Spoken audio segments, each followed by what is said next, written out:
Welcome to this slightly later than usual deep dive into Nintendo's financial report for the first quarter of the new financial year starting in April 2025, which has obviously been a very big period for them.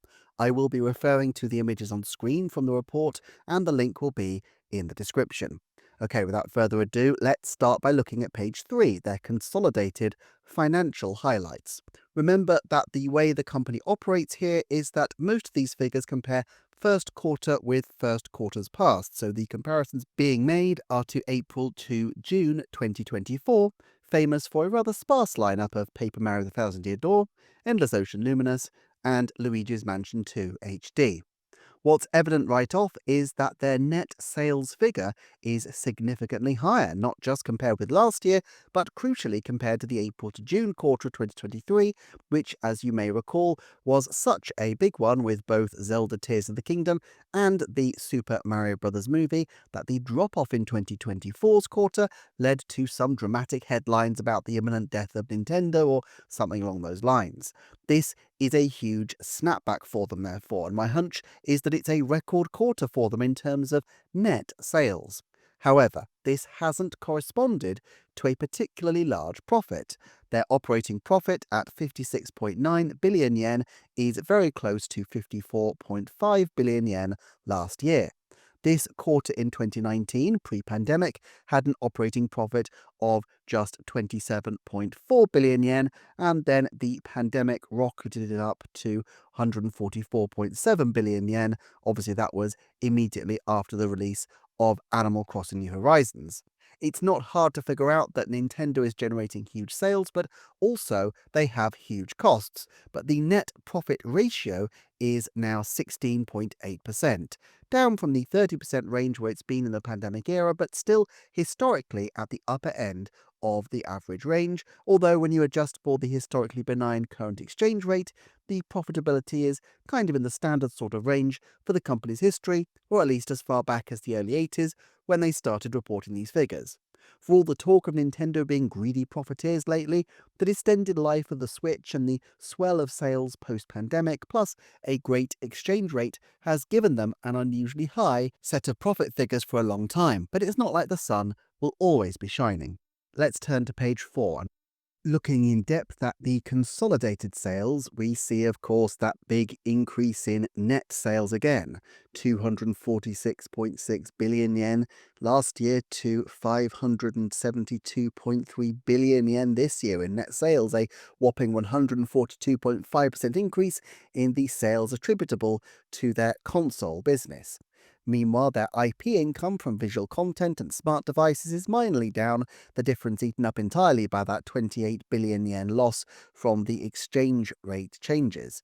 They attribute the drop-off to a decrease in revenue related to the Super Mario Bros. Movie, even though in the equivalent quarter last year it was a year on from the movie, which might give us an idea of the long tail expectation for those kinds of sales.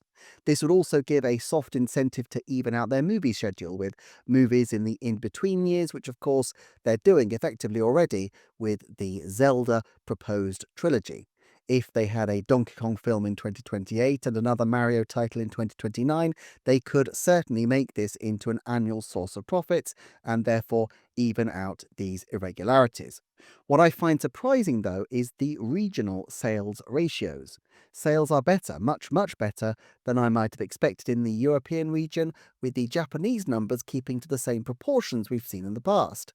However, the higher Japanese proportions were with a small install base previously in which the dedicated home crowd could register outside clout.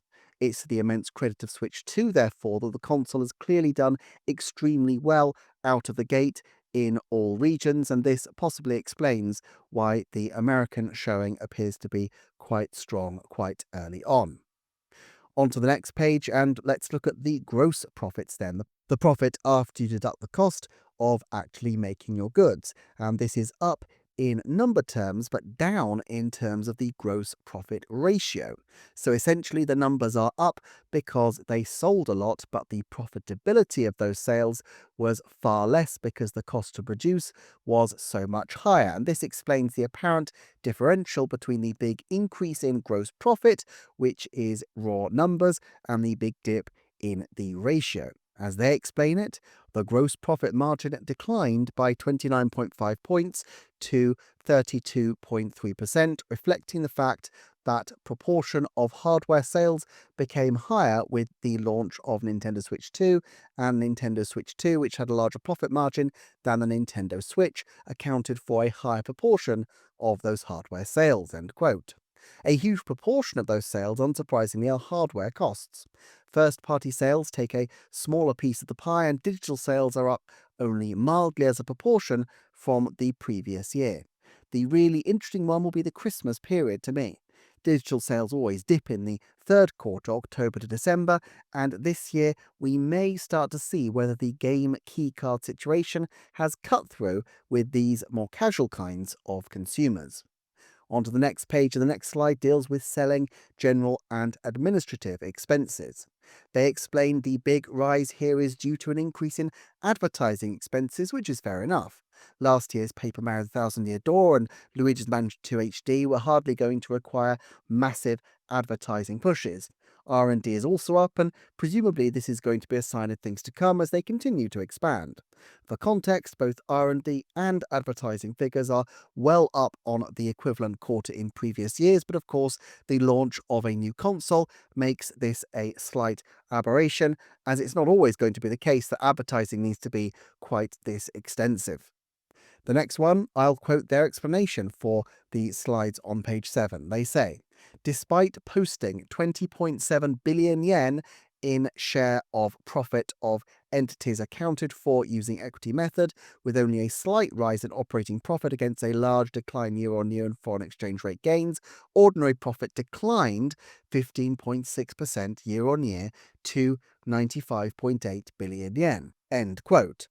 So, while the foreign exchange situation remained pretty good by historic standards, they didn't make additional gains from the conversion, and one can assume from this that their pricing for Switch 2 intentionally was attuned to the exchange rate as it stood in 2025, rather than the one which has turned out to be quite beneficial from them that was set in 2017. This perhaps isn't the best news for people hoping for a price cut in the US system, since it would suggest to me that as the yen strengthens against the dollar, as seems likely given the strategic objectives of the US and Japanese leadership, this profit would be eaten away all the more, although they may be able to claw back more on game sales, which perhaps is another reason for the $8 price tag being introduced. Again, their net profit is high in numbers, but the lower ratio shows it's less efficient. Next page then. Despite a very turbulent 3 months in world economic affairs, their financial forecasts remain impressively steady. If they can increase their profits this year despite the huge cost of a major new console, that will be very impressive, although the significantly more expensive Switch 2 will presumably be a big factor as opposed to just market expansion.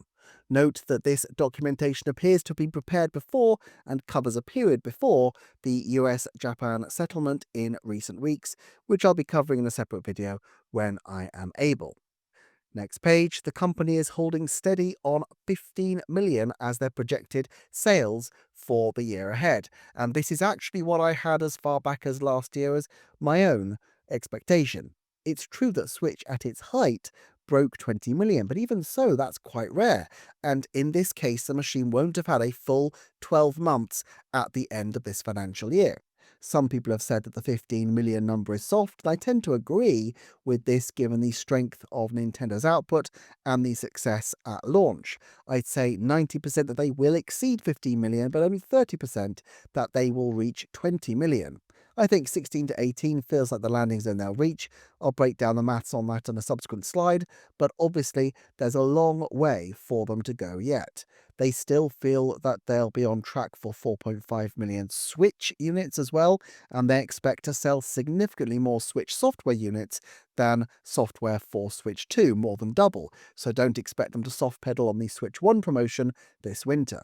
This, of course, is where the Nintendo Switch 2 edition titles come in really handy, as they can promote to both audiences at the same time. Page 11 then, let's move on to the business highlights. 3.5 million sales in 4 days after launch is indeed absolutely huge. Now, a few caveats. They had huge demand and partnered with this, it seems they managed to have a very strong supply. It's amazing, but also credit to them that they prepared very well indeed, so that the huge demand did not go unmet. Next page, they then talk about the Nintendo Experience events. Here's a curious statement. Holding events on this scale around the world in the short span of 3 months was a first for Nintendo. People of all ages came to take part, resulting in events that were characteristic of Nintendo and full of smiles. End quote. Is this a first, though? I mean, they did the same broadly speaking for the Switch. I guess on this scale is what's doing the heavy lifting here, and perhaps anybody who has been to both can comment on how the Switch and Switch 2 events compared. Okay, so this is where we get confirmation that the 7-week sell-through was more than 6 million Switch 2 units.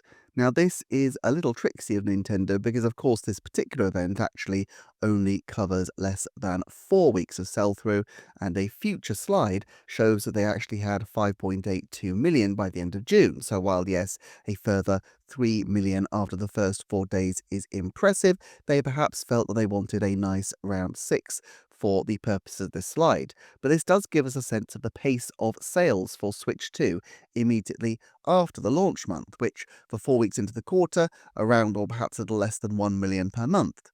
That's fine, it's always a quiet month, July, and there are still some supply issues to work through, but I still think this gives us something to work with in terms of judging exactly what the ongoing pace of Switch 2 sales might be. So my own prediction maths, well, let's say they settle down to a respectable and traditional 2.5 to 3 million sales per quarter of a console on the regular for, let's say, the second quarter and the fourth quarter of this financial year, with 5 to 6 million in the holiday quarter, where frequently Switch would do double the business of less profitable quarters like the others. Add on the 5 million already sold from June 2025, and you get to around 15 to 17 million sold in the financial year. And that's roughly where I'd expect the Switch 2 to end up. Now, there are things that could bump them up further. In particular, we'll be slipstreaming movie hype by next March, and if they have a major new game in March 2026, such as a new 3D Mario, that could obviously change things as well. As I say, I think they'll be over 15 million, but I don't think they'll be astronomically over, and my 50% prediction is that they will be between 16 and 18 million sold by the time of the end of the next financial year. Okay, on this next slide, we see hardware sell-through, and obviously the Switch 2 bar on this graph dwarfs sales from previous quarters, and not just last year's April to June quarter, but also the one with Tears of the Kingdom and the Mario movie in 2023. That's impressive because in less than a month, the Switch 2 sold more than they shifted during one of their most hype periods of, admittedly, the later life of the Switch. The annual playing user base has slightly dropped off, which was hinted at previously by Furukawa, even though it didn't actually show up in the figures previously, presumably because it was absorbed in a rounding error. Now, we can see the drop-off taking effect, but it's still very minor. Nintendo judges its annual players very generously. One login per year to a piece of software will do the trick, as counting you as an active user, but it's still very impressive. My guess is that Nintendo may well have other data that is a little bit more detailed about the extent to which people are still logging in regularly, but obviously they might be less motivated to share that if it is not quite as flattering as this figure is. Now, Let's look at the status of hardware and software. Note that this is sell-in, so showing the sales to business partners rather than direct to consumers necessarily, although there's no indication that there'll be much difference with the Switch 2 especially experiencing huge demand still. We've already touched on Switch 2's 5.82 million units sold, and the original Switch has racked up nearly a million as well, which is impressive in what's usually a quiet quarter. I think 4.5 million for the financial year still looks quite achievable on these figures, although they will doubtless have to think about the reaction to the price increase in America, which I will discuss in a separate video, but they will doubtless shift a good few more copies around Christmas. 8.67 million units sold of software. Well, call me crazy, but I actually think that is pretty low for the Switch 2 in this period. I mean, presumably everybody got something at launch, and for most people it would have been Mario Kart World. But that means that most people only bought one extra game, and a lot of people didn't even do that. There was talk about some third parties being disappointed with early sales, and you can see this to some degree in these figures here. It's natural that people would be cautious after a huge expense like a game console, and between the GameCube on Nintendo Switch Online and Mario Kart World, there was plenty for people to play, and a long time before people would need anything else. Plus, Nintendo Switch 2 Edition versions of Zelda are available through Nintendo Switch Online, which would effectively count as 2 more games as well. Still, Welcome Tour and the whole third-party lineup don't appear to have really had much cut through here. A lot of people won't have had the console for all the full 3 weeks plus, but seemingly 3 million people did, and less than 3 million, according to these stats, own a second game. Here we get a reiteration of the current and upcoming games. The exclusives are identified separately. It's curious that Kirby Air Riders is the only confirmed major first-party exclusive, and it's curious too that they've bundled Hyrule Warriors into this list, despite in other places happily referring to it as third-party. As they note, it will be a Nintendo title outside Japan, so it still counts, but it feels a bit like having their cake and eating it in terms of where they count Hyrule Warriors in their rosters. Next page, and we see the Switch games are then given 2 Pokemon spin-offs listed. Frankly, for an aging console, this is still a pretty fine lineup. Pokemon Legends and Metroid Prime 4 before the year's end makes for arguably the best Switch holiday game lineup for a while, although tastes will differ, and it is blatantly obvious that they are saving their Mario announcements here for September, given that there is a spectacular dearth of anything plumber-themed in this lineup to come. Then we get the Nintendo Switch 2 Edition games. They do seem to be sticking with a pattern of about one a month, so I could see space for a Mario Nintendo Switch 2 Edition in September, Super Mario Bros. Wonder perhaps, before Metroid Prime 4 late October or November, and perhaps another one, Pikmin 4 maybe, or Yoshi's Woolly World perhaps, before the end of the calendar year potentially. Digital sales breakdown. Well, the usual caveats from me here. Digital sales are not evenly dispersed through the year, so the first 2 quarterly reports of the year are always somewhat misleading because they don't factor in holiday sales. Yes, there's a slow trend towards digital, especially evident when you view the proportion of sales, but not a huge trend, especially considering Mario Kart World was a digital game as a system pack-in, and as we later learn, sold 5.63 million, meaning that it has a very close to 100% attach rate. And because there were fewer games, digital sales were down compared to previous April quarters. But yeah, this is one where I frankly don't know. The quarter-to-quarter reporting is enormously useful in terms of illuminating what is going on. Next page, they then move on to initiatives to expand the number of people who have access to Nintendo IP, with San Francisco's store and the Super Nintendo World in Florida getting nods. Kind of wild that these 2 quite major developments have been utterly overshadowed of late. And I've highlighted previously the return of Nintendo Live. I don't think I'd noticed the announcement of a Fukuoka store though. Fukuoka is in the west of Japan, so this is big, though a logical expansion. The final bullet point here feels boilerplate, but is nonetheless, I'm sure, sincere. They say, going forward, we will continue to create points of contact with consumers by promoting various initiatives that utilize Nintendo IP in a wide range of fields. Now, the next pages contain lots of tables of information, and I'm not going to go into these tables in forensic depth, but the territorial breakdown of Switch 2 sales on page 25 is obviously pretty interesting. It seems that Switch 2 by the end of June shifted 1.27 million in Japan, 2.08 million in the Americas, 1.34 in Europe, and 1.13 elsewhere. A number set which is frankly quite impressive given that the console isn't even out in a number of territories outside the big three that they report on. I also think that they will be very pleased with the American uptake here, given some of the disruption in terms of announcements early on, with them having to increase the price of peripherals only a couple of days after their original direct.